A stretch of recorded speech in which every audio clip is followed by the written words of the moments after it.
There are two important processes in the body that are needed for good health.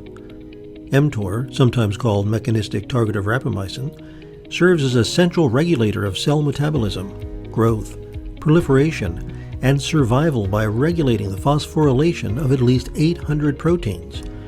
It controls cell division and survival, regulates homeostasis by directly influencing protein synthesis, transcription, autophagy, metabolism, organelle biogenesis, and maintenance.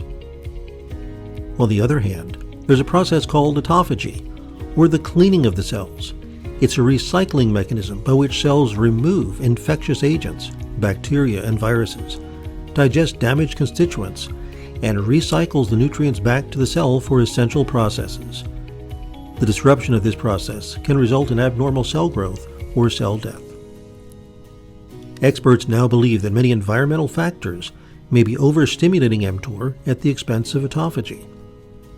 Things like estrogens from plastics, EMF, too many amino acids, growth hormones given to the animals, high glucose, iron, SAMe, glutamate, folate, and even cytokines may be strengthening mTOR and as a result, weakening autophagy.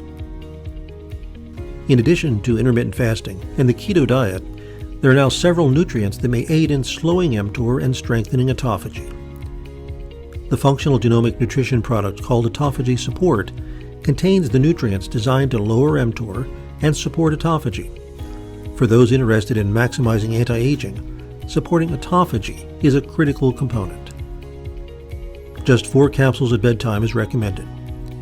Place your order now at www.freedomtoformulate.com or speak to one of the representatives about private labeling it.